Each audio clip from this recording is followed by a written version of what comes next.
You do live. Yay. Hey. We're here. Scout of the Nerds 191. Nick is Hey, sad.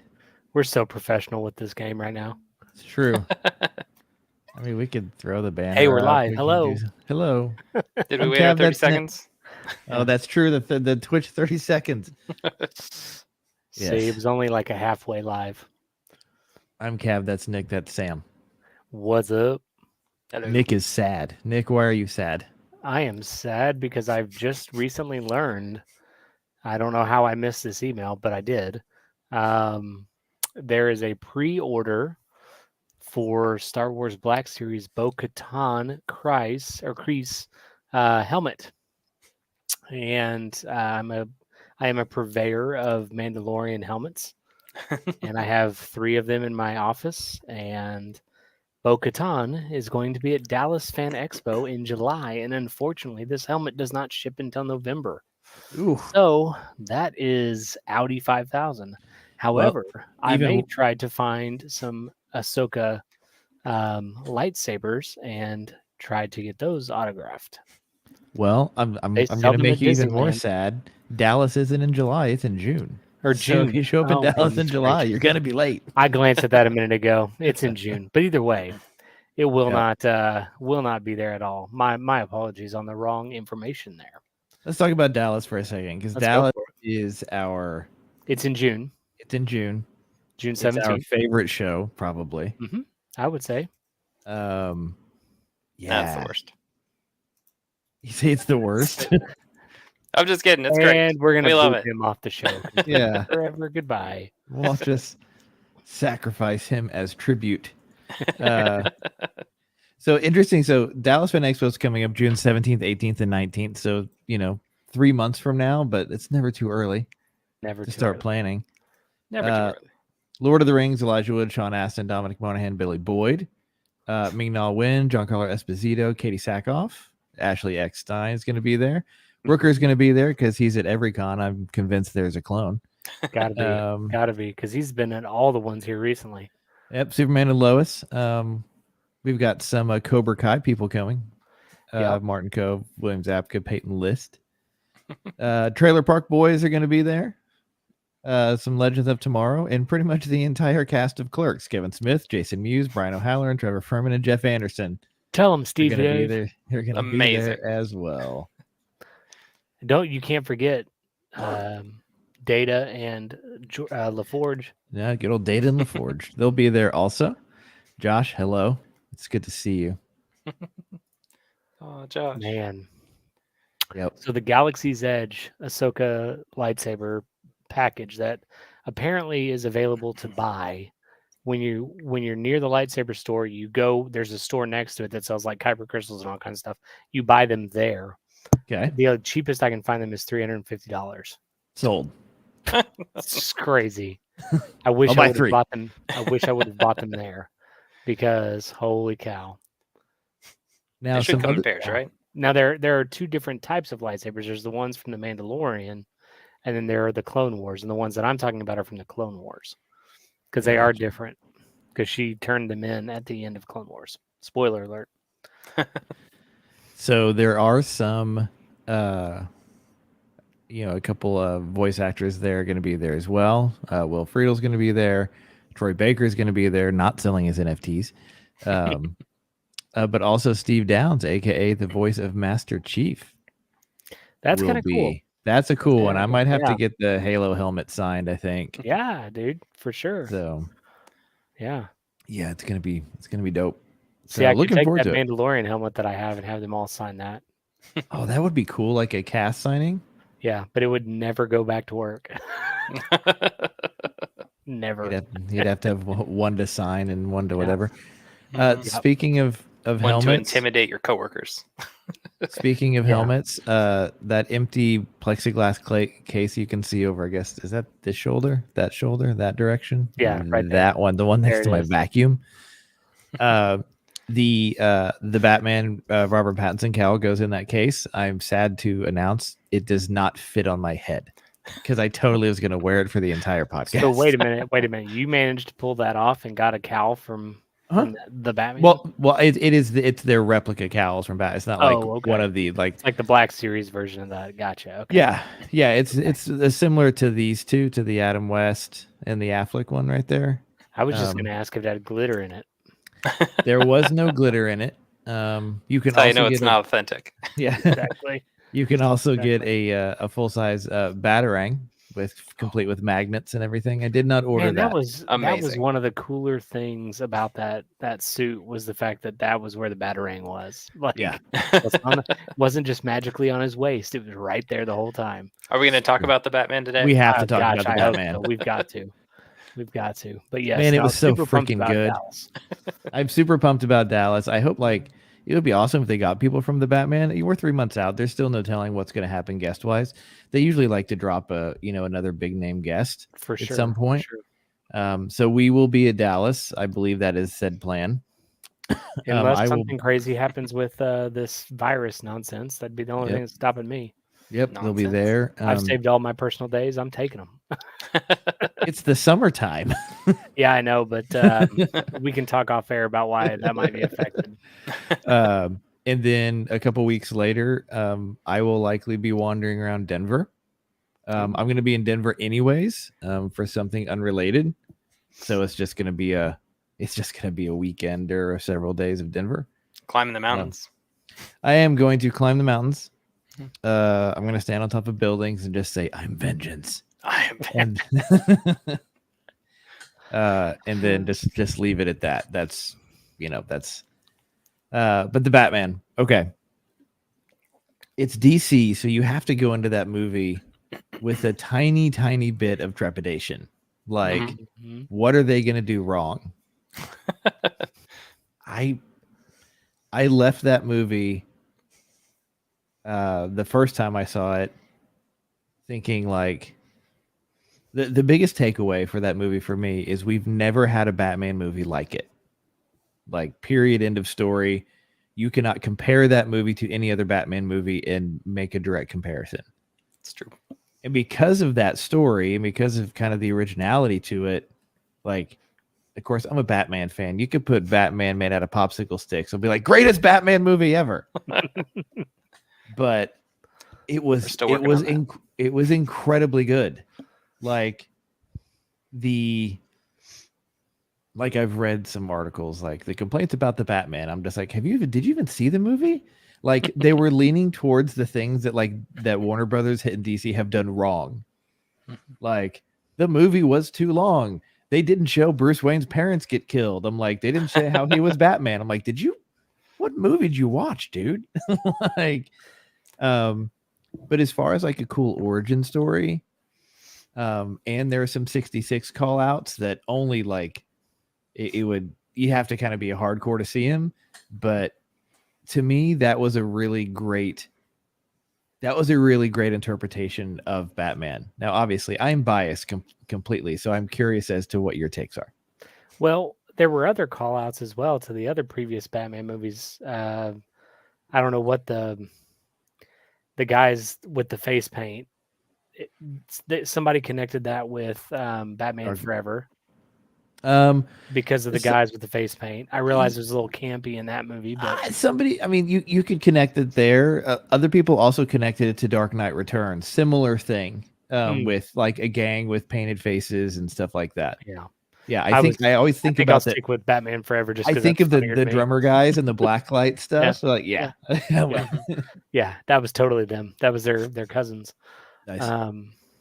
Now here's the thing. I walked into it totally thinking, okay, I'm gonna watch a Batman movie.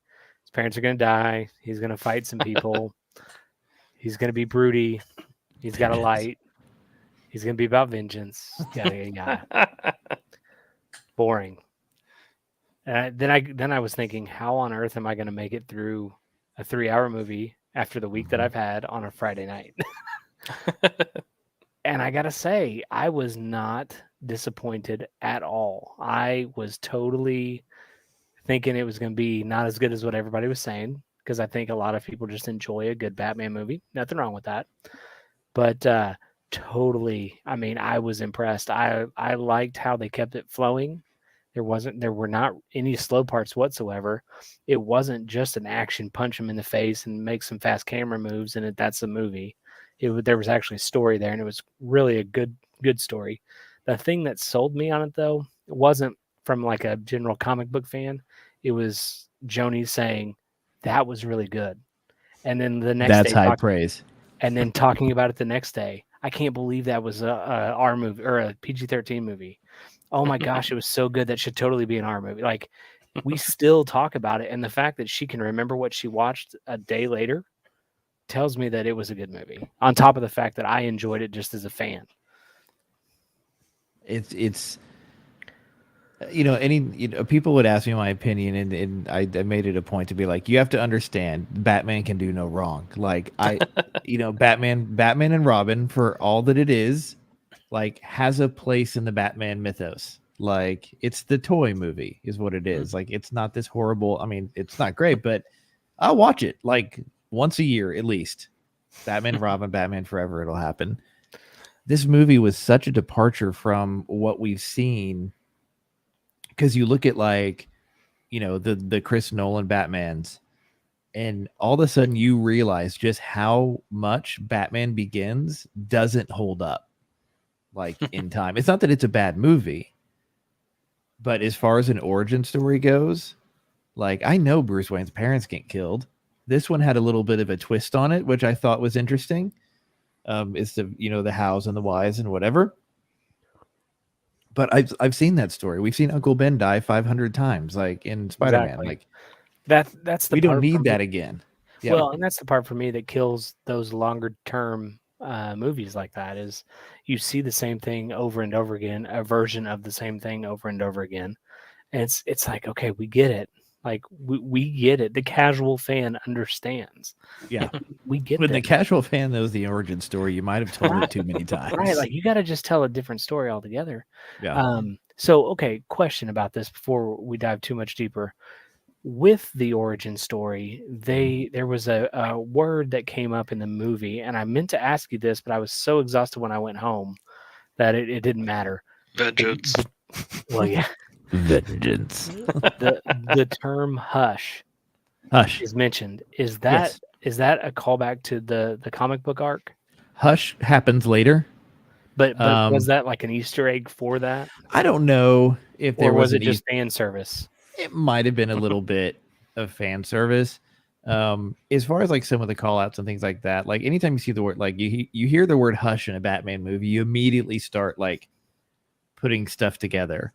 What I found very interesting is, at least from a 66 perspective, is in the scene where they're at the table and it's Alfred and Alfred and Bruce's relationship in this movie is not what you think it is. Like, not even close. And they're at the table and they're talking, and Dory walks in. Dory is basically a direct connection to Aunt Harriet from 1966. Like, that's kind of a call out to 66, because you've never had, like, there's never been that kind of, like, for lack of a better term, housekeeper, around, that kind of thing. But also too, there's a Shakespeare head in the background. I missed I'm that. like, yes. So, gosh, I'll never forget trying to shove that thing into the car. yeah, it's awesome. Like, how on earth are we getting this in here? I need so much shelving in this room. It's not even funny. Yeah. So yeah, you get, you have that piece of it. It does call out to a few things. It is a Batman Year 2 story. I really, really like Jim Gordon in this movie. Like, that was a very cool dynamic between the two. I like the biggest complaint that I've people seen is just like, what they say, like, Bruce Wayne was bland, something like that. Like, they didn't like how Pattinson played Bruce Wayne. Oh, come on. But they're missing the point.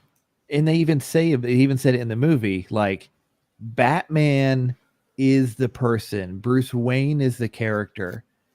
This is early enough on. He doesn't know how to play Bruce Wayne yet. I'd like to think he's that smart of an actor, and he probably is. But he doesn't know how to play, like, he doesn't know how to be Bruce Wayne yet. Bruce Wayne is the fake. And so, but as the Batman, you can tell he is way more comfortable.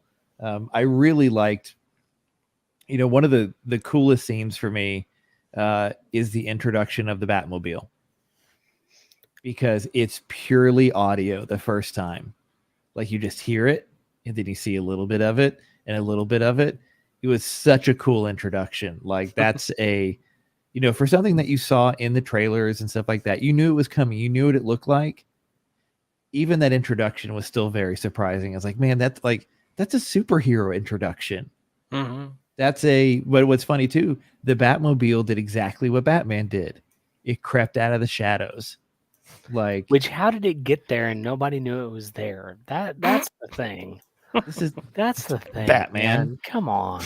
Dropped it in off the bat plane. How does this car just show up and nobody knows it's there? And all these he said he was there. Like Gordon asked, whatever. He said, "Yeah, I'm already here." So I guess he drove it. Yeah, maybe. Yeah, maybe. But gosh, it was so loud. I mean, have an E cut on it or something. I was gonna say what they didn't tell you is that there's also a hybrid mode. The reason it was so loud is clearly the converters got stolen while he was at the crime scene. Exactly. I mean, you're probably not wrong. That's what happened. All right. Well, I've said enough, Sam. Yep, Sam, what's your take on it? I was going to say the same thing for a year 2 story. I loved the fact that we didn't get the intro again. I'm so sick and tired of, the "this is how I became Batman" thing. I mean, we know it's fine. To be honest, in that intro where you've got the kid running around, I was like, "Oh, not again!" I'm just going to walk out right now if this is the intro again. I wasn't going to give it a chance. And I liked the fact that I disagree. He does not sneak in as Batman. Like, the whole point is he's got those giant boots, and like you hear him walking down the hallway. Yeah, and I guess I just liked the whole "I'm a bad Batman" thing, where he's not good at sneaking up on people. He is trying to escape, and his parachute slams him into the bridge. Yes. The car, yes, it's amazing, but it clearly took a lot of damage. Like, he's not an expert at everything yet.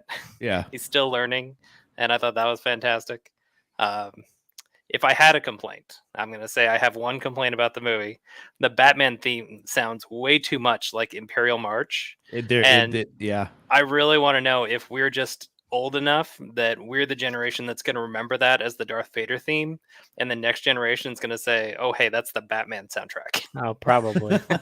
Probably. Yeah. That's another good point. As much as I love this movie, I don't know that it will retain the iconic status of Star Wars, but it might. I don't know, man. It was such a unique movie. I cannot wrap my brain around the fact that was a PG-13 movie. Yeah, that was dark. I cannot. I mean, I realize our sensitivity has changed in the world, but holy cow! But I had kids at my school that saw that. Oh man! At what point, okay, so tell me what you think, because I'm curious about this. Like, tell me what you think pushed that over the edge of a PG-13 movie. The audio of the death of her roommate. Okay, I'll give you that. I mean, up until that point, I was just kind of like, yeah, okay, this is kind of dark. I mean, it seems an R for violence, but nothing like over the top. But then that, I was like, okay, we've traded places here, and we are in Batman world. I can give you that. Okay, I can give you that. Yeah. It didn't. And the thing was, it wasn't over the top. Like, it wasn't like in your face gore and all that stuff. But not a lot of language. Right, and I can totally appreciate that they didn't like. That's probably how they got away with 13. Probably, but I can appreciate how they amped up the I guess not really the violence, but the action side of it, but didn't amp up the language that typically goes with that stuff. And they told a story with it. Like, the violence was part of the story. And yes, it's a Batman movie. It's a DC movie. It's dark. There's violence, but I mean, you can't hardly watch any movie at this point without language or violence or both. And so I thought it was a very unique way to blend it all together, because it was really dark. I mean, the fact that like people were freaked out when you heard his footsteps, like that in and of itself, the imagery of that was impressive. And so I don't know, man, it was a movie that I will totally watch again. I just won't go to a movie theater to watch it again. Only just because it's a 3-hour movie. I don't want to sit there for that long. But I think that was my favorite part, is the the impending. I guess the story of Batman is always, how far to the dark side can you go without, escalating the actual criminals. And I've never seen that represented as well as I think they represented it in this one. It's Yeah, because I because think it's early Go ahead. enough they don't know. Like they know he will beat the ever living crap out of them. but like I think when you see like the last three, like they are very much about like pushing Batman's limits. Like the criminals are pushing his limits and Mhm. forcing him to break his own rules. Mhm. Whereas this, it's kind of the other way around. It's like how far will he really go? Because we don't really know this entity, and they were still kind of in the place of like, is he a criminal? Is he a hero? It's Yeah. just, and that's kind of the interesting thing about Batman as well. Is like he always has to walk that fine line of like being a criminal but also being helpful, because ultimately he's still taking the law into his own hands. I mean, he's the Punisher of the DC universe without all the destruction. I think you see this. I think you see an evolution in him, because what's interesting about this movie is the movie starts in the dark and ends in the light, like visually. Yeah, that's a good point too. And so, like at this point, and he kind of with the voiceovers and things like that. I mean, the voiceovers are okay, not wonderful, but like I like the fact that literally they told this story was 7 days long. This was 7 days, and this is 7 days in Gotham, right? But you have the fact that yes, early on, he's doing this, beating the crap out of people, and the symbol alone is enough to freak people out. And then, like, it's really an evolution of who am I going to be, and him thinking, at least during the movie, like I've made no difference. If anything, it's been worse. Is he, because is he a criminal? What's he going to do? How far is he going to go?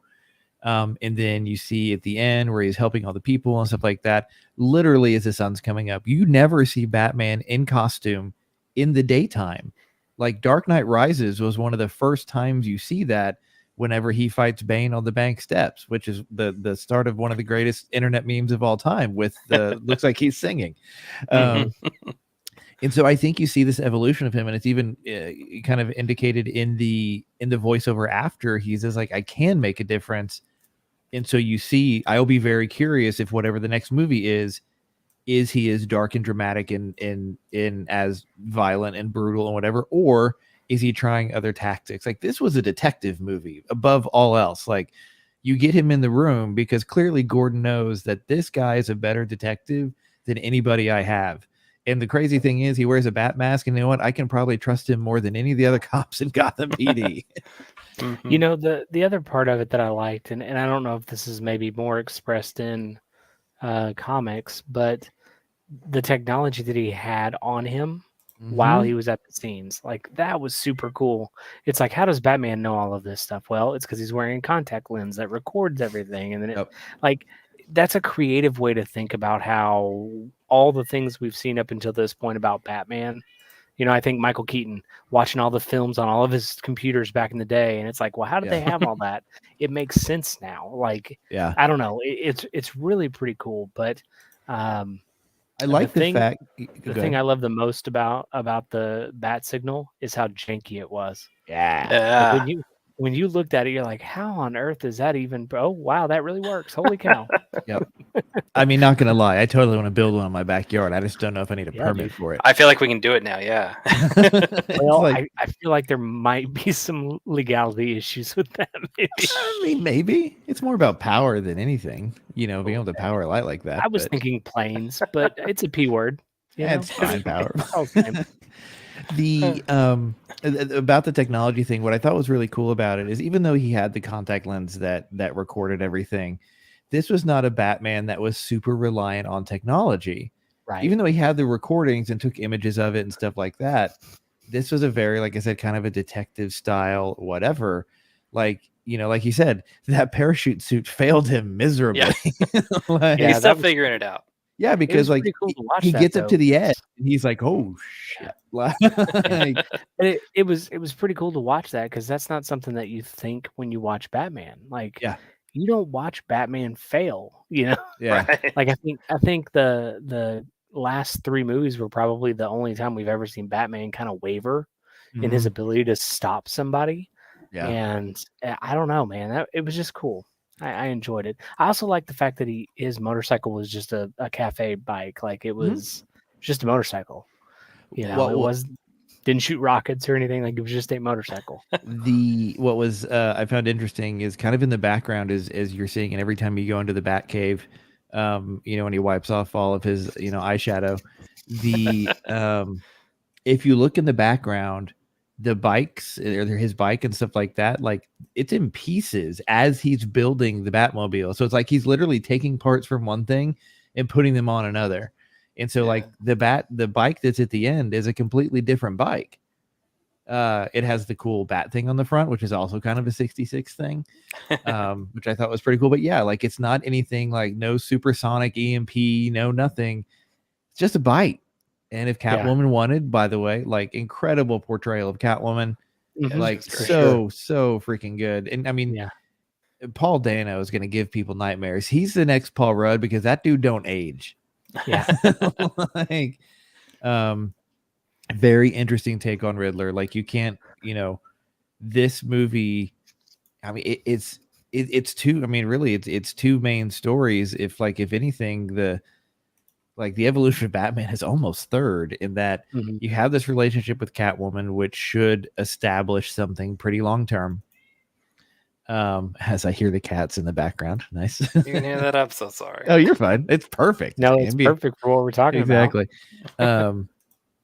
So you have that relationship because that relationship is complicated and will remain so for a long time.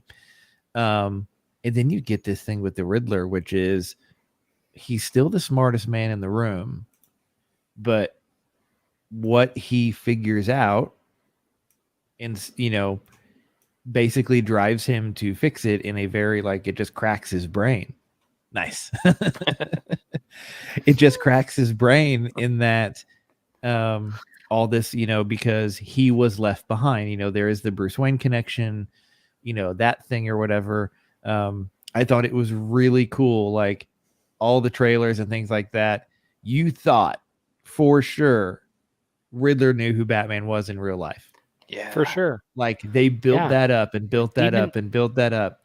Even in the movie, as he's uncovering the evidence, I thought, oh, he knows. Yeah, he knows, and then he doesn't know actually, and it's and it's right in front of him, which is the the hyper obsessed or whatever. You literally don't see what's in front of you sometimes.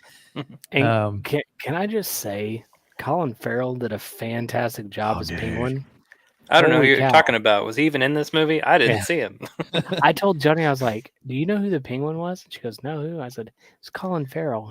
She was like, what? I go, Right. lots of amazing. acting, lots of makeup. And guess what? We're getting more because there is a Penguin origin story series coming to HBO Max. Will it be with him? Yes, he is Okay, confirmed. good. That was a little vengeful, but you better chill out with that. Yep. That was a yes. Yes. So he will be there, but also the we had talked about they had announced a Gotham PD series at one of the DC fandoms 2 years ago that Matt Reeves was going to do kind of in this universe. That has changed. That is now kind of an Arkham horror series that's going to happen instead, which a series based inside Arkham could be really, really cool. Yeah, for sure. Especially with, I like the connection of the Waynes and the Arkhams. That's a connection that has never been made before. Yeah, I thought the same thing. I thought maybe I just missed it, but the more I thought about it, I was like, I don't ever recall that at all. So it's going to be awesome. Is I it can't even wait. connected in the games at all? I don't think so. If it is, I've completely missed it and or forgotten it. Because I'm still playing that. I think it's Arkham. I mean, it may just be the first one. And I'll play it off and on, and I've never heard a thing about it. One of my favorite memes online is the reason the Batman was 3 hours is he was trying to find all the Riddler trophies. I mean, he really was. It was a detective story. Go. Yeah, following the riddles. I thought it was really great how he kept figuring out the riddles, but he never really caught up to the Riddler. Go through to the end, he really didn't.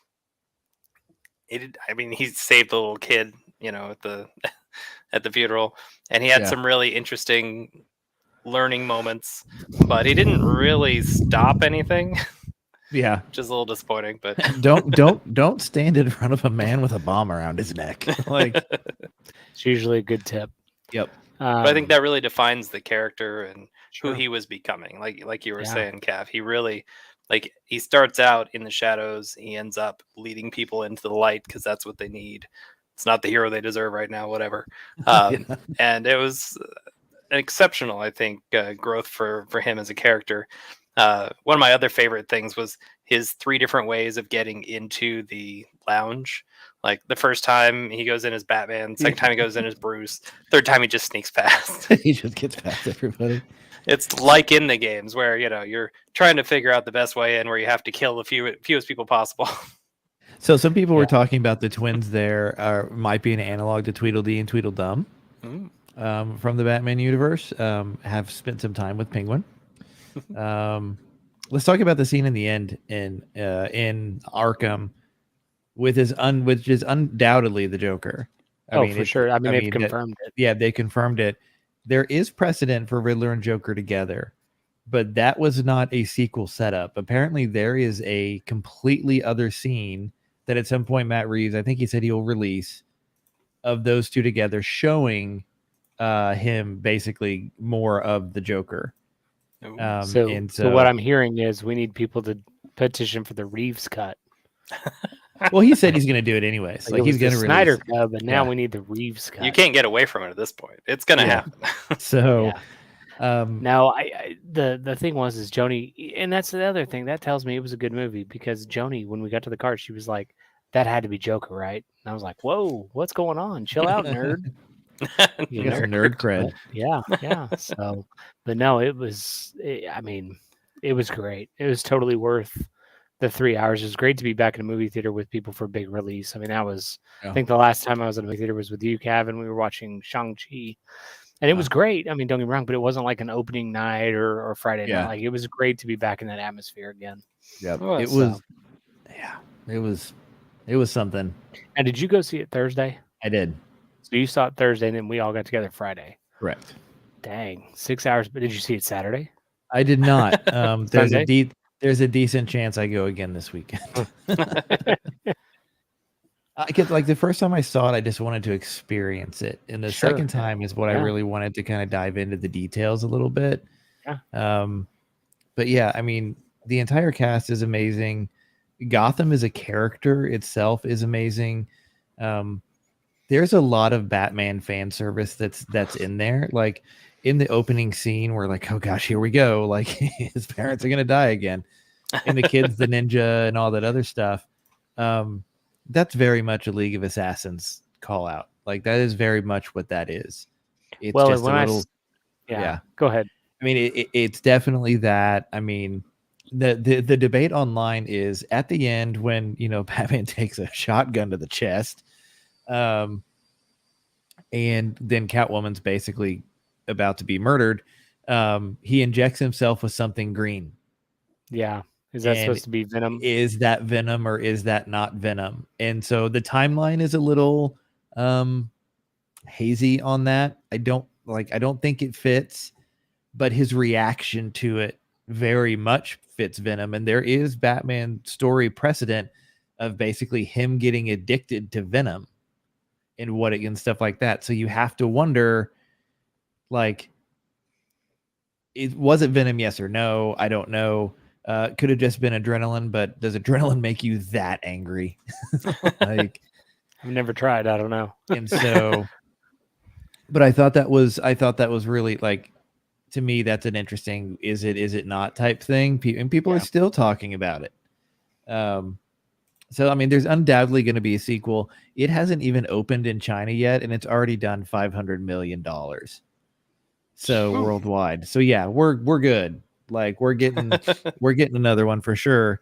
Now, unfortunately, in the sequel, the one thing I don't think is going to happen, and this makes me a little bit sad, Nicolas Cage wants to be in the next one, and he wants to play Egghead from 1966, like as a really dark, twisted, sinister character.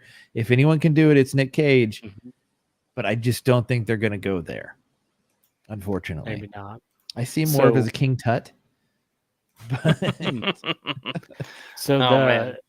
the opening scene, since we've brought it up a few times, Yeah. I legit thought that was Bruce Wayne. Yeah. Uh-huh. Yeah. But then I thought, That was a what? misdirect. What? Yeah, and it was great. But then I kept thinking, who on earth is watching them? And like until we kind of got deeper in the movie, it didn't click who was actually watching it. Yeah. Like I hadn't, we hadn't been introduced to anybody at that point, and so trying to figure out who on earth is looking through this scope and breathing super You heavy. just heard this. Yeah. Which, can I just say, was the single weirdest thing about the Riddler?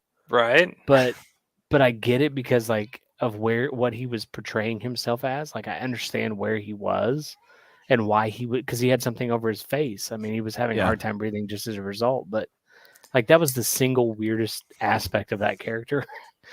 All the other stuff was great. It's just the breathing and the moaning, and it was like, what is going on with this guy right now?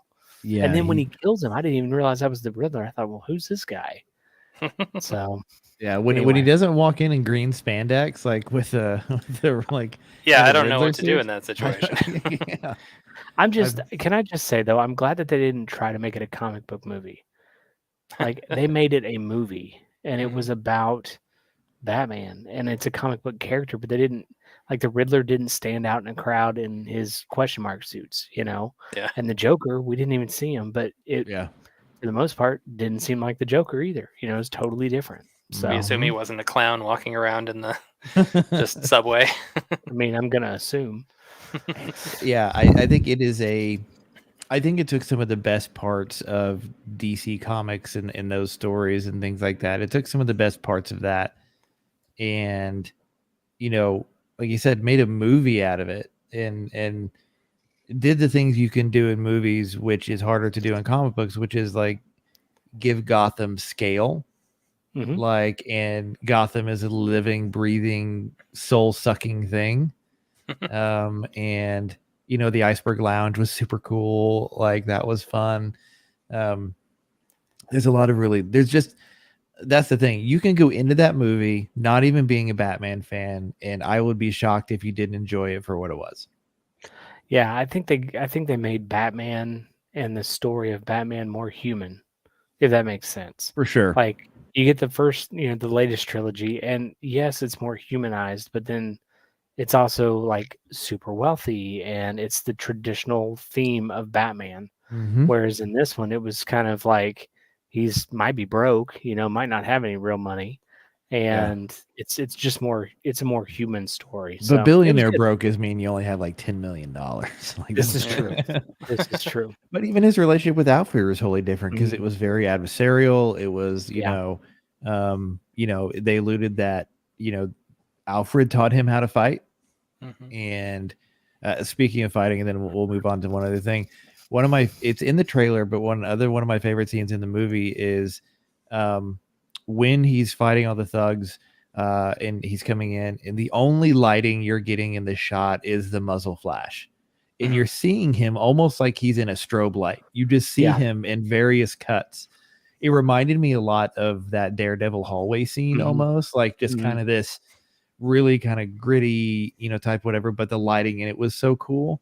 I mean, it was fantastic in so many ways.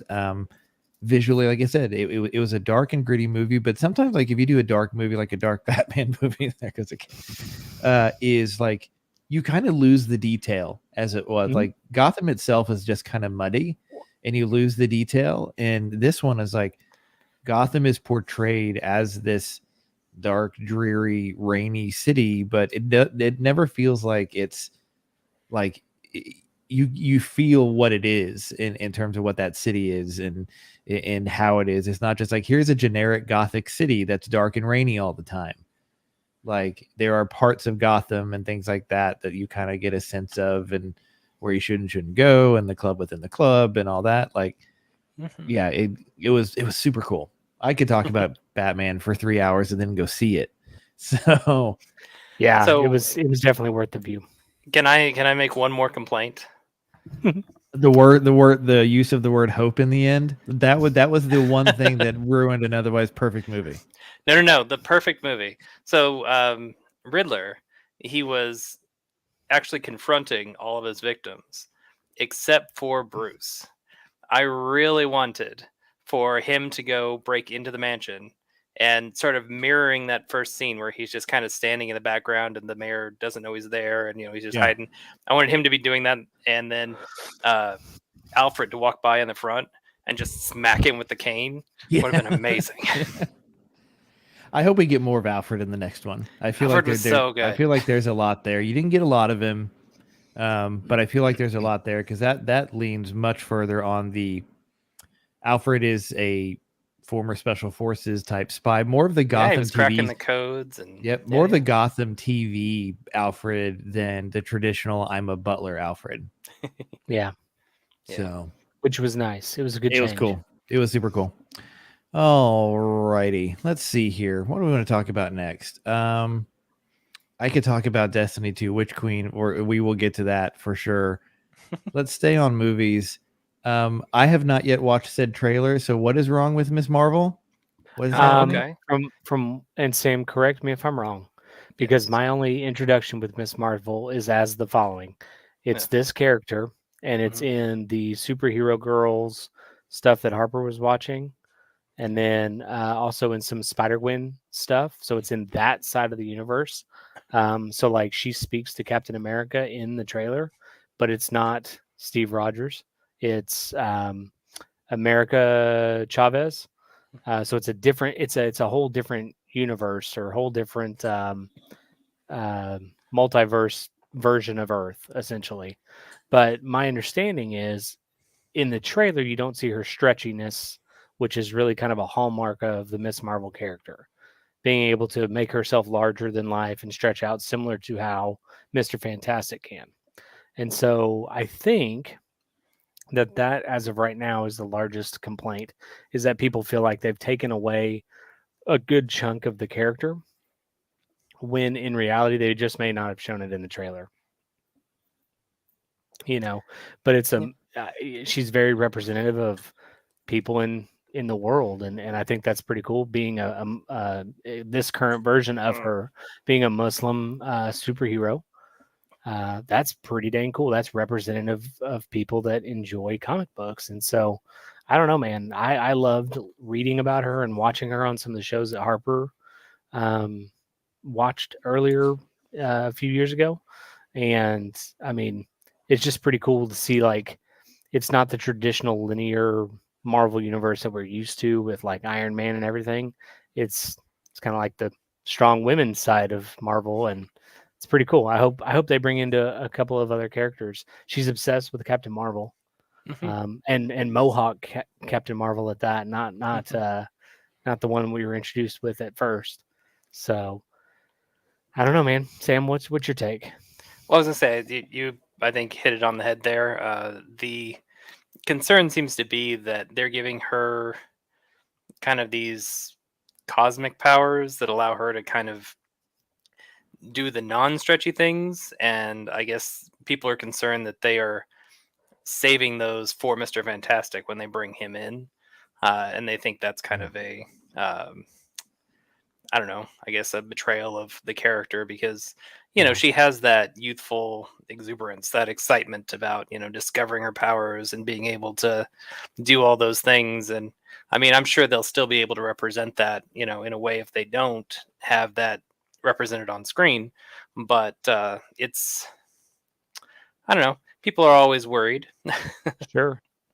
Well, and I kind of look at it like the people that are bringing up concerns have a certain respect for what that character represents to them or to somebody that they may know.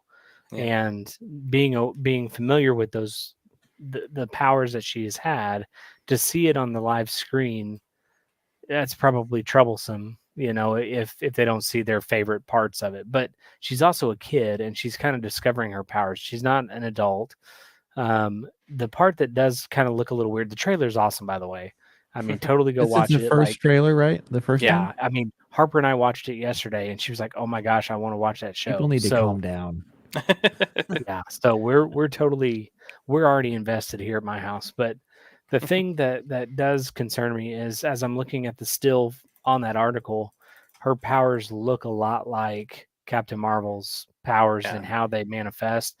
And I don't believe in the comic books that that's even close to how it happens. Like she's not necessarily influenced by Kree technology. She's kind of a what is it? What is the thing that they were trying to stop in Agents of Shield? Ultron. The what is it? No, no, it's the Kree thing that they. Gosh, I know what what you're. is it? They turn it's into not, an egg and they pop out. I can't It's think not what it is. Invincibles. It's I don't remember. Alien? Did you say egg and pop No. out? Well, Like a yeah, facehugger? they go into like a That's it. cocoon. And they go into a cocoon and they come out, and I cannot think of the name of it. Come on, people, help us out here. I don't remember. Anyway, but I thought that was how she got her powers. This version of Miss Marvel got her powers was she was part of that Agents of Shield episode where whatever that group is release everything, and the people that have the Oh yeah, I the remember. DNA, it triggers the response, and they cocoon and they come Inhumans. out. That's it. Yeah. And so I thought that was, I thought that that's what that was. And so anyhow, I may be wrong on that, but I swear that's the thing. And Well, I I think- know for go there's ahead. another. Sorry, Sam. There's another little girl, and it's I can't even think of the name of it now, but it's her name. She has a dinosaur. It sounds crazy, but No, No, she's no. got the dragon. Moon Girl. It's Moon Girl and Devil Dinosaur. That's what it is. Oh, And I was thinking of something and- completely different. yeah, no, it's Moon Girl. And Well, I'm gonna Devil Google Dinosaur. Marvel characters with dinosaur. It's Moon Girl and Devil Dinosaur. I'm telling you right now. There's But- another Yeah. one. I know there's another one. There is, but she was also concerned about the Inhuman stuff, so I may be confusing the two characters. well, I think the concern is if that they're kind of moving those powers from Captain Marvel to Miss Marvel, and I don't know how much, I guess, of a future they're seeing for Captain Marvel, and that's, I think, also a little bit of a Interesting. worry. Mm-hmm. Well, apparently the original character of Miss Marvel was conceived as a female counterpart to Captain Marvel. And so her powers were gained through Kree technology and genetics. So there's that. So I guess I'm confusing two of them. Here's the thing. But the MCU does whatever they want. I mean, This it's is not a going to Dis- be 1-to-1. This is Yeah. a Disney Plus series. Like, at what point have people been so disappointed in Disney Plus series that they're like, "Oh, this is terrible. They're going to ruin everything." Like, Never. one trailer. Like, relax, Mm-hmm. calm down. It'll be fine. Well, I think about it like anything else that we've seen with any of these big ticket items, Batman, Star Wars. Yeah, I mean, those are two that come to mind really easily that people watch a trailer and they're like, or they're like, yeah, I'm excited. Yeah. How And bad is Boba inevitably- Fett, right?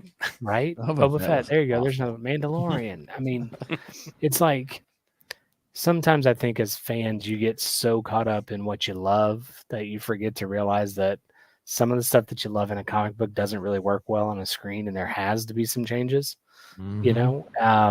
And when you're talking about cosmic powers and superpowers, like, I mean, maybe not. I don't know. I mean, it didn't work out for Green Lantern, but it worked out for Captain Marvel. So I don't Oh know. yeah, that was the other joke. The other joke is Yeah. that throughout the trailer, she seems to be kind of doing Bring that it- Green Lantern thing, and there's, I think, a certain amount of worry that we're going to see a that Ryan repeat. Reynolds is going to show Yeah, up. Like, But the thing that I'm excited about is it'd be like amazing if he did. she's portraying a teenage girl that's getting her powers. So it's like you're seeing the evolution of a superhero as it occurs rather than kind of coming into it full steam with like Captain Marvel or Oh. something like that. So I'm excited about it. I mean, Yeah, it's gonna be great. I'll tell you what, I'm going to support it even if it's terrible because the Marvel fans and the shows need to be more diverse. We've reached a point where we can because there's comic books and I'm excited about it. Yeah. Speaking of supporting something, even though it's terrible, let's talk about How I Met Your Father. Oh come on. Okay. Have I introduced him to you? That's how you met him. Yeah. So, okay, How I Met Your Father. Yeah. It's finding its feet. I will say that it is finding its feet. It is, Is it?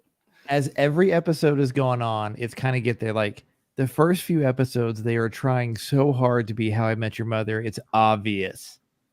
Like, it's the catchphrases and the inside jokes or whatever. I'm like, you don't need it. Like, and as things are going, stuff is moving. And then, like, the point that I decided to give it an actual shot was when the captain and Becky showed up. Right? So you get the boats. So you get the captain and Becky. You're like, okay, this universe is expanding. I like it. And then she shows up in McLaren's, and Carl, the bartender, is there. Carl lives. Yes. Carl's a vampire. This is established in How I Met Your Mother that Carl is in fact a vampire.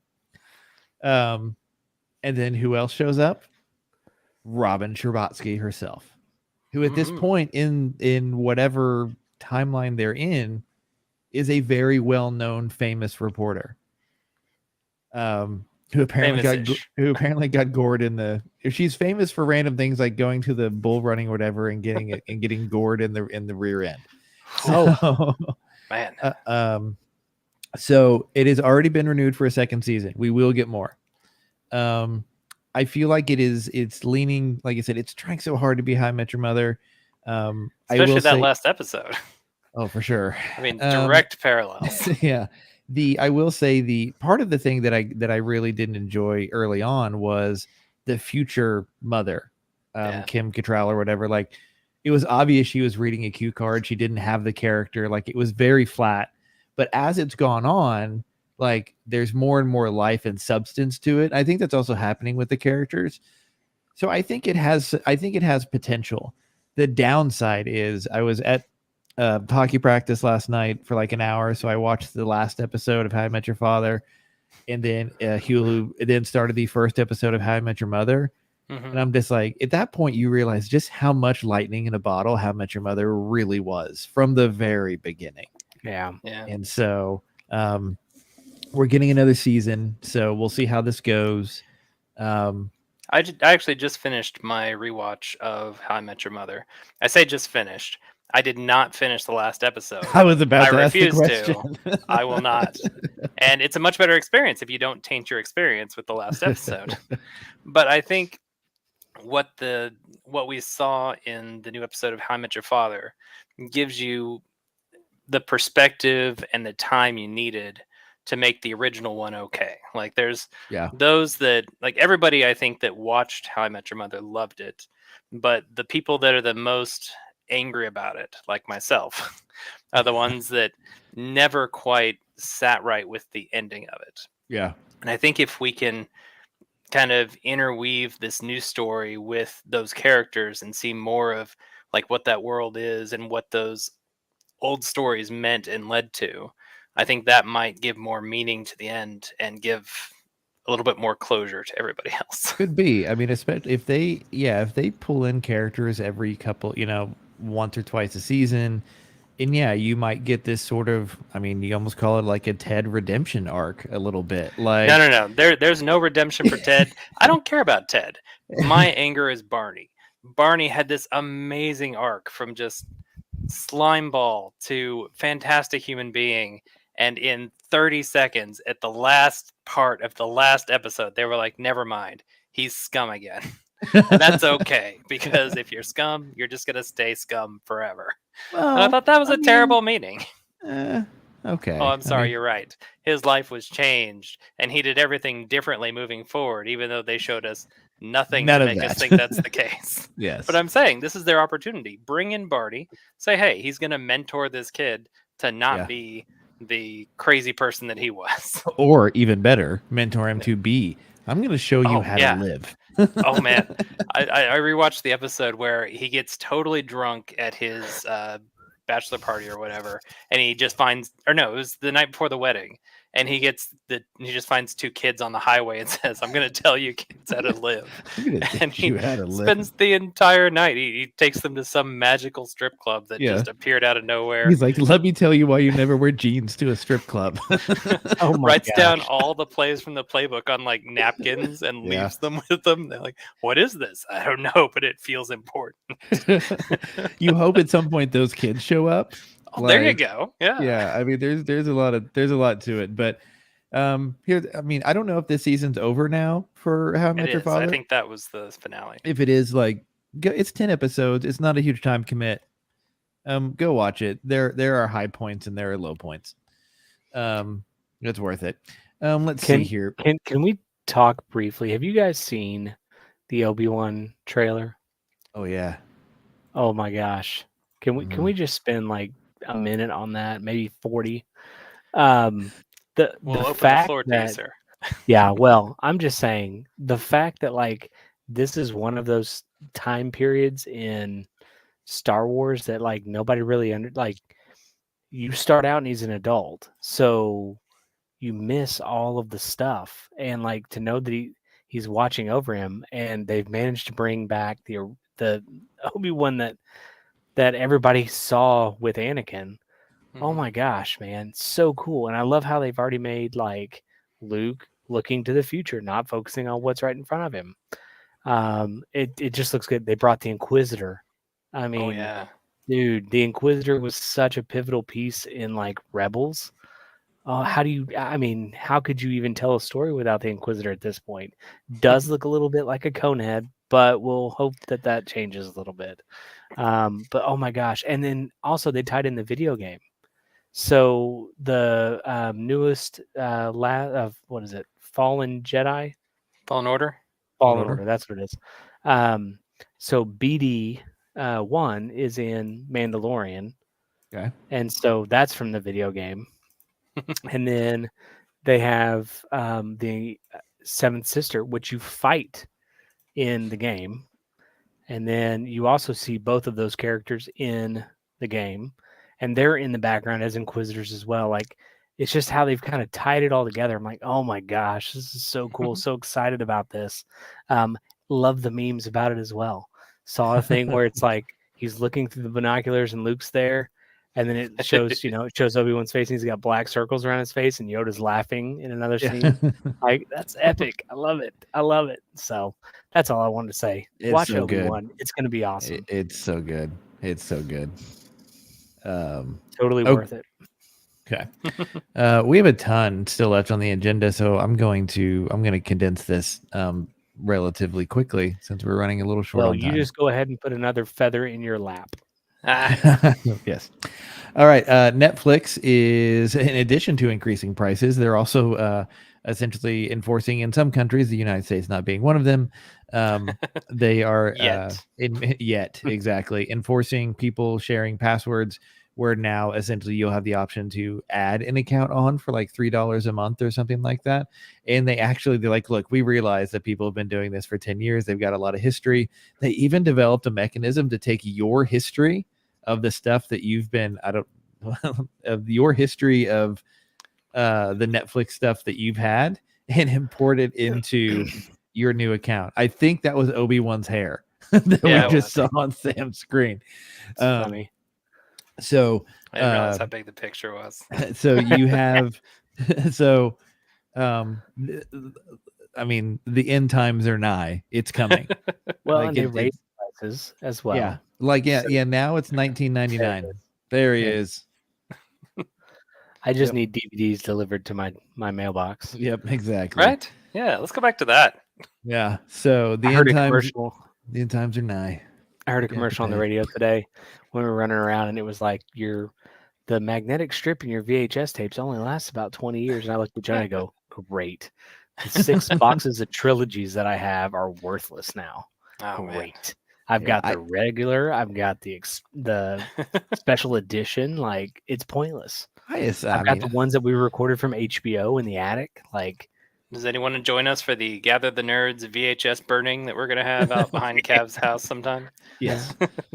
Exactly. We're going to burn it like freaking Darth Vader. That's right. So by the way, we've talked about the fact that when it is my time to go, I want a Viking funeral pyre. I would like the fuel of that to be VHS tapes. Done. Okay. That way we can all get cancer from breathing in that burning plastic and magnetic strip. Exactly. All right. So Witch Queen. Hold on. We're not. Oh, we're gonna go. Dang. Hold on 1 second. Dang. Hang on. Hang on. Amazon spent $8.5 billion and it has officially taken over MGM. Oh which yeah, means right? Jeff Bezos is now James Bond. I don't know how I feel about this. Considering his super yacht, I mean that makes that He's a track. villain. If he's not, here's the thing: he buys MGM.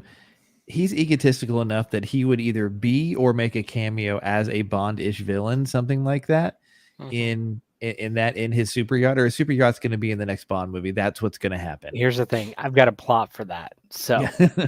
Ooh. listen to this: Bezos a villain who's building a super yacht and has to blow up a bridge to be able to sail it out of port. Yes. In screen. Yep. There it is. It's almost like that was taken out of real life. That's the end? That well, I mean, I assume then he you got- succeeds. Then you got James Bond stuff that James Bond does, but the He's like, no, idea is he's James. stopping. I own the this studio guy. now. I own all the own rights. Q. Yes. I own Q. Yep. I own Q. Oh yeah. So I mean, it's interesting that you get Amazon buying, Amazon picking up a big studio like that. We'll see what they do with it. Probably I just take hope some more that to means streaming. that they really pump a lot of money into those genres, because I know maybe not RoboCop necessarily. I mean, it's got its cult following, but like the newer RoboCop wasn't bad. It wasn't great, but it I mean, wasn't RoboCop bad. TV series. Ooh. Like, See, I don't know, man. Like, so here's don't where I know. think that where I kind of go with something like that. Have you watched Reacher at all? no. It's really good. Like it's got the guy from Is Blue he Mountain RoboCop? State. He's not RoboCop. He'd be a great RoboCop because he's huge. Blue Mountain State. He's also in Titans. He plays Hawk in Titans. You'd recognize him, Alan Richardson, huge dude. Also really great and open podcast he had with Michael Rosenbaum on Inside of You. It's an entertaining show. Like Amazon can do that. Speaking of that too, like Netflix also just released season 5 of The Last Kingdom. Oh my gosh. Like, you want to talk about a blueprint for how to do a last season of a show? That's how you do it. So good. So good. So what I heard you say is Game of Thrones kind of messed that up. Yes. Translation. Got Yes. it. Because I felt cheated in that season, and I'm glad I'm not the only one. Yep. No, it's just you. Yeah, let's talk about let's go ahead and let's talk about Wheel of Fortune, because Don't worry, the book will be better. yes. Let's talk about Wheel of Fortune, because this is happening more and more frequently, and I'm worried about the intelligence of the United States. Because I was watching the one that was Jurassic Park. I was literally watching the one where she said Jurassic Park bodies instead of Jurassic Park movies. Yeah. This has been happening like every week. Like some And like this was the theme like was it like movie or movies. TV? Yeah. Like movies and TV. Jurassic Park movies. It was Jurassic Park I can bodies. tell you what the problem is. We're using these things a little too much to communicate, and we're not actually communicating. We're coding. Yeah. So and I use my phone all the time. There's nothing against it. It's just, yeah. how do you mess that up? I feel like there's something against it. Another feather in your cap, another feather in your lap. I mean, that's not a. I mean, it's not a phrase people use anymore. It's. I used it for last week. I mean, I don't have any. I don't even have a spot for feathers in my cap. You need a feather. But there's also the. There's always a spot. This also happened with Annie Lennox. Sweet dreams are made of this, not these. Yeah. And the person, like, it was obvious what it was, like, because I think the word was there.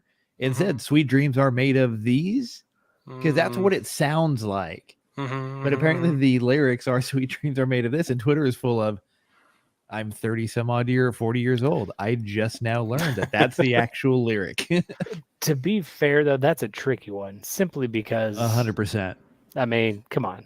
I'm today old when I learned that it was this instead of these. So yeah, there's that. But yeah, the downside is, like, this, it was a 4-letter word on the bottom. Like, if they would have read it, like, it would have been right, but it just came out of their mouth as what it's been forever, which also goes to these song lyrics that nobody, that people say are wrong. So one of the things on Twitter is like, until Annie Lennox actually chimes in on this, I don't believe it. So yeah, I mean, I don't know if it's an intelligence thing or if it's just that game shows like Wheel of Fortune, they play on kind of that older crowd that would know those phrases, I would love a shot at Wheel of Fortune. and like kind of our generation grew up watching stuff like that, and so Yeah. I just kind of wonder if they've reached their maximum of like contestants where the people they're having on may not know those things. I don't know. But I think there's a certain amount of credit we have to give people for just being, on camera, on the spot. Oh, there's a It's certain really, really difficult. There's a lot more pressure than, Oh yeah. I mean, here's the thing. I mean, we should understand. I dominate for Wheel sure, of Fortune for in my sure. house. Outside my house, probably not so much. Yeah. No, I'm not dogging them. I don't want to make it sound like we're losing intelligence because we messed up a idiom that isn't really used that much. Yeah. I blame like- the internet, like you said. Yeah. I mean, I don't know. I think there's definitely a collective dumbing down of society. I with like to certain think we're things, contributing. but Yep, we are. We are. But the feather in your lap thing, that just had me dying when I listened to that lady say it, because I had seen it, but I hadn't listened to the video. Yeah. And then like to listen to. I mean, she was convinced that she was right. Poor lady, and man, I'm like, holy cow, that is something I would totally do. Like, it's I would hard get it all wrong.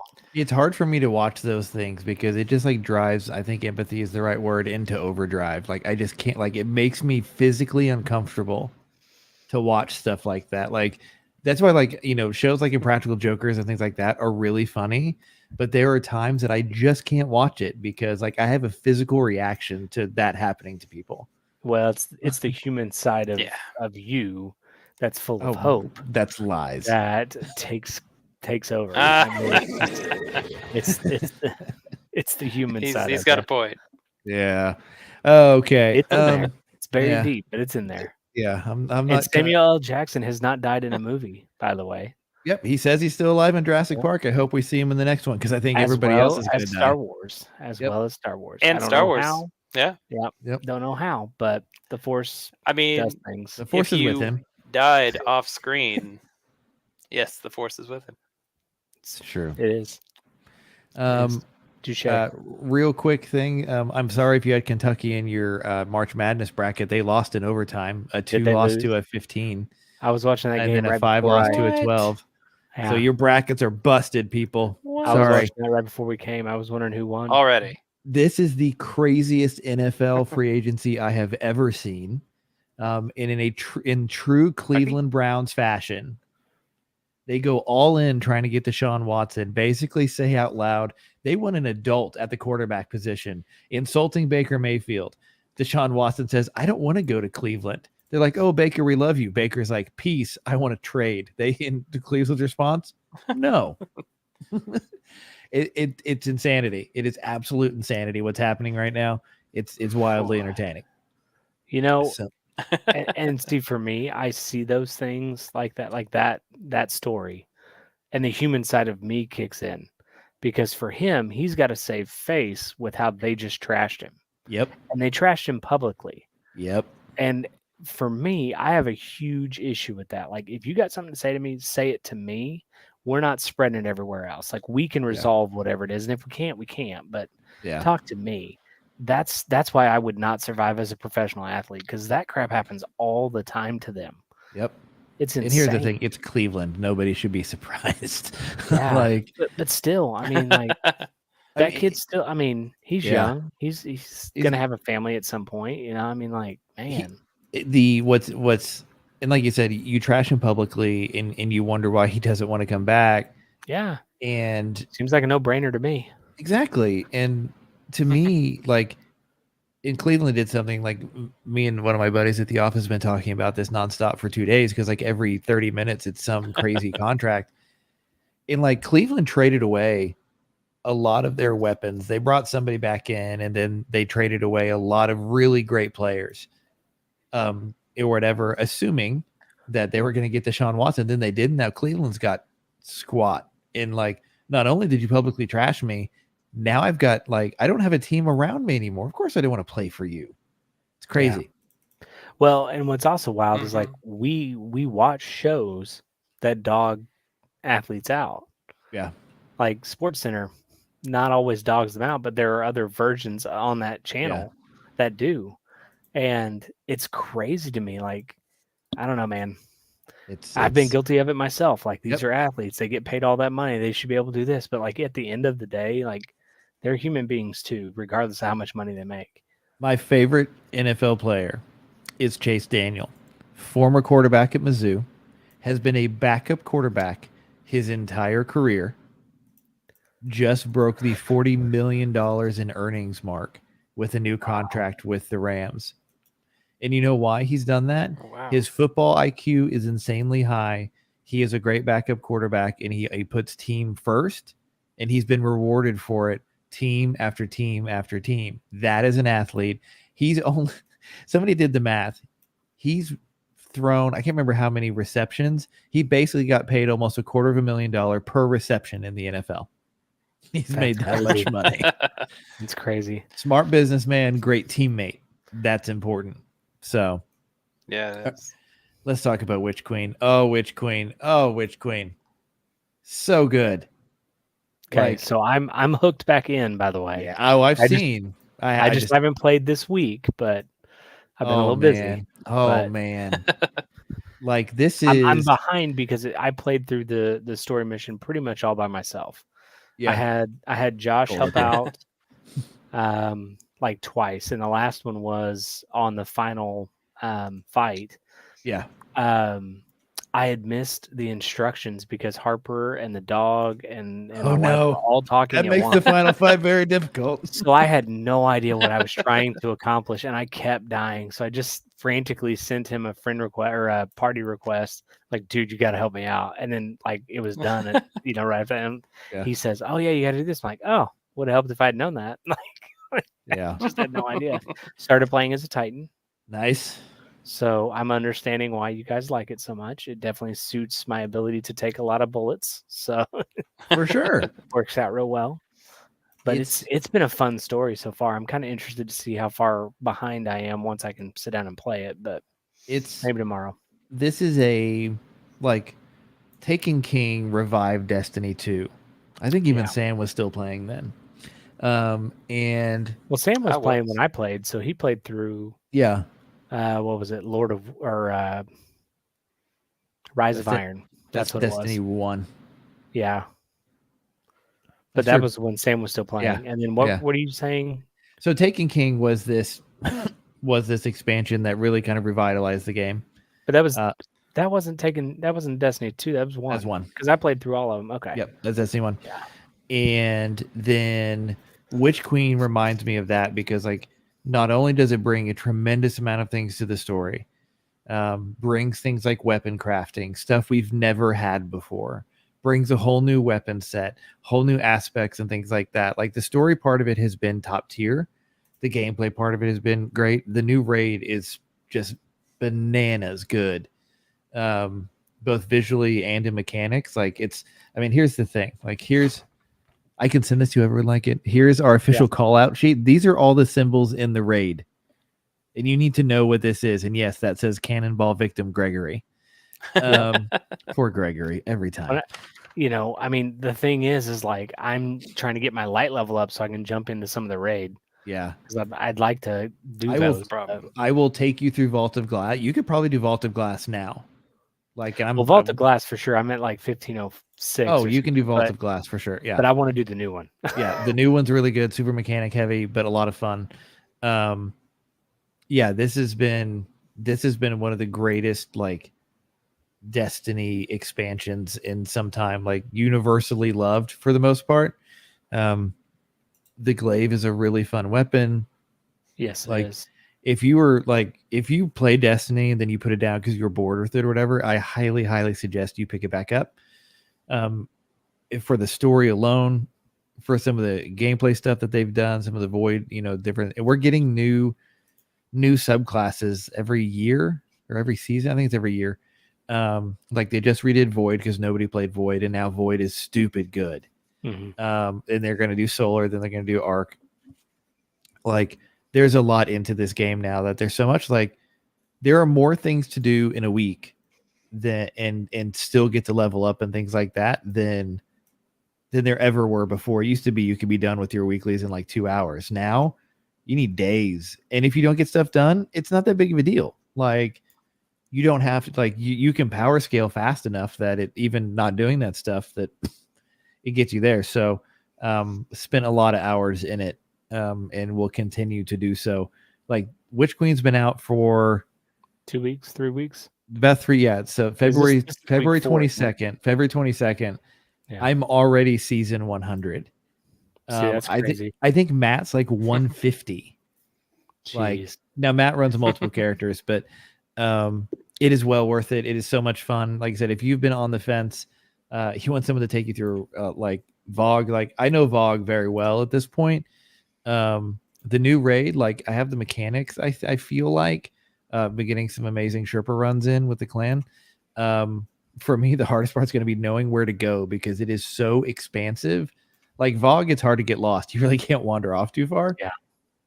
But this new raid is so expansive that you could very easily wander off in the wrong direction. So, Yeah, I was watching some of the raid play, and I was blown away with how big it seemed.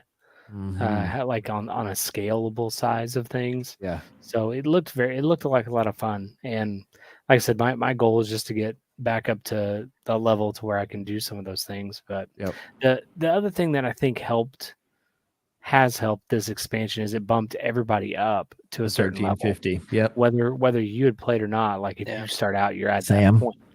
Yeah. So for me, Talking to you, Sam. like I wanted to do my Titan and I want to do my Hunter, but like it was impossible to justify the time that I would have to put in. Yeah. Whereas now, go to Xur once a week. I can snag some high level gear, run it over, all those things, and you get 1500s pretty much once you hit that point anyway. And so you can infuse things relatively easily. So you get it's been a all lot the of way up fun. to 1550, all the way up. With powerfuls and even blues and things like that are 1550, and then pinnacle cap is 60, I think. Yeah. Or 70. It's been a lot of fun. I've really Powerful is enjoyed it so far. 70. Yeah. Yeah. It's so cool. I'm interested to see how they continue the story after this, with Lightfall and all those things, like all the things that are coming. I'm interested to see how that all plays out, especially with how they've tied in all the previous expansions that have happened within the last 4 seasons, 5 seasons. There's some a cool of which I haven't even played except for to pay for it, to get on it and go, yeah, I don't really have time for this, and then just walk away from it. So Bungie, thanks you for your contribution. Yeah. There's also like other than the campaign story, which to buy this one for sure, which is really good. The campaign story is really good, but there's also another sub story that happens on a weekly basis. It's like a 4-week quest that you go through. It is also thing or whatever. It is? Operation Elbrus or whatever. Elbrus, And it moves some story points along and really ties up some things quite nicely. This week's was so good. Like I think I'm still on week 1 because I was like playing it and then had to stop and did something else. But the other part is like without having save points going through the story mission, you kind of have save points. The way that they designed the story, quest steps that you can. Yeah, because you reach those parts where it's like respawning is done or whatever. No respawning. And so if you have to quit, like you don't start all the way back at this front. You start right there. You've got your checkpoints. So it's that was something that Destiny really needed, I think, because one of the things that I hated was like if I got frustrated with something, I either had to just quit playing it and go do something else, or just turn it off completely and then start over and be frustrated again. And at the time, like your schedule was different. Sam wasn't playing. Church was at a different schedule. Mitch wasn't playing. So like everybody wasn't in sync like we Mitch were. doesn't play this game. Right. But you know what I mean? Like we weren't in sync. Yeah. And so it made it really hard for someone that's not an elite gamer like Cav to blow through it, So, I am not an elite gamer. Yeah, he is. No, I get the raids because I get in raids with some amazing like Sherpas. For sure. And when you're ready to go into Vow of the Disciple, like I want to be in that run for sure. Because it's so fun. It may not be until this summer, but that's fine. But yeah, that's fine. I've cleared Vogue like 72 times. I've cleared Vow of the Disciple twice. Like So He's not a gamer.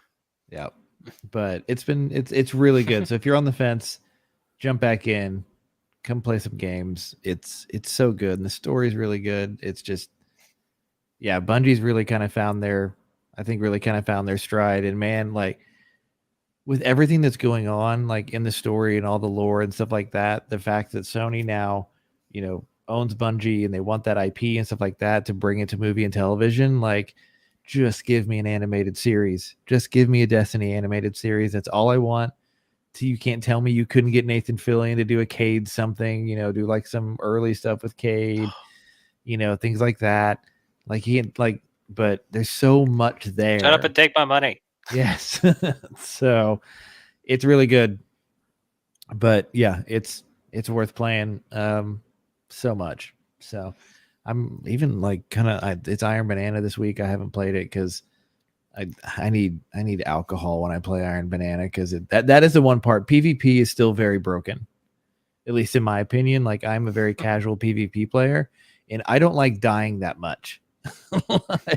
Well, and I haven't played any Iron Banner, but what I have found about like Crucible, for example, yeah, like I'll have these matches where I'm in a really good rhythm and I'm playing okay. Like I'm not playing great by any means, but I feel like I'm actually having fun doing it, and it's more of a 1v1 kind of a situation. Whereas when I go to something like Iron Banner, man, I feel like I get mopped up off the floor every single time because there are just so many good players out there, and the scaling isn't working well. But regular standard Crucible, man, I can play horrible every game, or I can get into like a good little rhythm of, maybe I get 10 or 12 Guardians defeated in a match, which for me is really good. Yeah. And so I might have died 50 times, but that's not the point. Yeah. It's it's there's still room for improvement, but man, it's really good this season. It's really a lot of fun. So for sure. All right, gang. It's bedtime. It is. It is late. We appreciate everybody who's chimed in, said hello, watched and didn't say hello. Creeper. Yep, Josh with the hard eyes. Love it. So this has been episode 191, ever approaching numero 200. If I had to guess, 200. 200. I mean, 200 might be right around Dallas, like depending on timing, like maybe. So depends on how often we can get this together too. It's true. It's been a little difficult to get some stuff together. Life and work and travel and stuff like that has been, I mean, it's just been crazy for the past few weeks. And so, well, now we're all married and we have different commitments that come up, and that's just kind of how it was. That's one of the cool things about how we do this is like we want it to be as consistent as possible, but it was never built on consistency. I mean, like built on hope. Drink, Sam. Yeah. What are you drinking, Sam, by the way? Is that root beer? Looks like a very fancy root beer. I can't read the label. Root beer gourmet soda. Henry Weinhard's root beer gourmet soda. Where do you get this at? Mm-hmm. Where do you get that at? Apparently they carry it at Reese's now. Church and I used to run over to, Pops over in Arcadia. Yeah. To pick it up because it's that good. Yeah. And now they've got it at Reese's. But now I think they carry it at Reese's. That's about a 45-minute drive one way. For those of you that are not from this area. Isn't it longer than that? Isn't it like an hour? It might be an hour, might be because it's just almost. It doesn't matter. It was worth it. Yeah. That was my favorite stop in Route 60 when we did the Mother Road, MS 150. My favorite stop because I was like, oh my gosh, we're almost to Oklahoma City. I can't say anything about driving that far. One of my other buddies drove to Dallas literally for In-N-Out, which I can't blame him.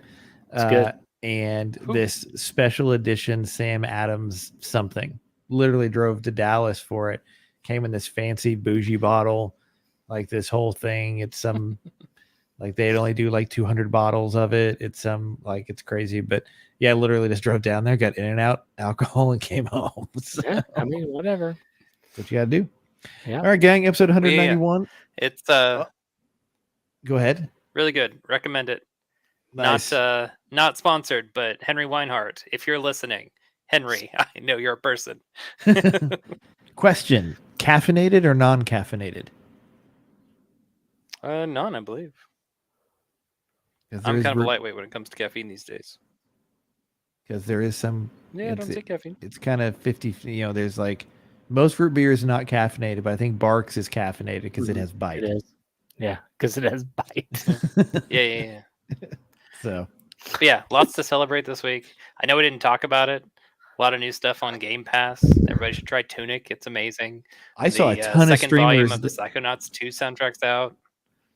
I saw a ton of streamers who basically started my on Scott one Pilgrim. thing this morning, and I'm surprised you don't have it out. Like you should show people the box. Like it's super cool.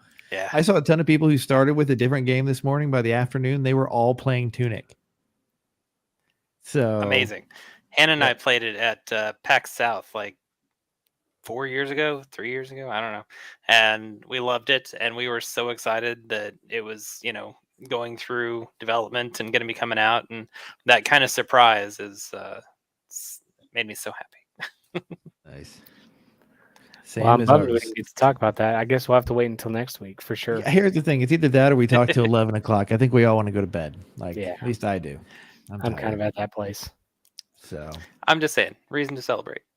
nice. for sure. All right, gang. Episode 191. We will do more on games on our next episode. I'm Cav. That's Nick. See you guys. Sam. Don't have a good day. Have a great day. Nice. Good night, everybody.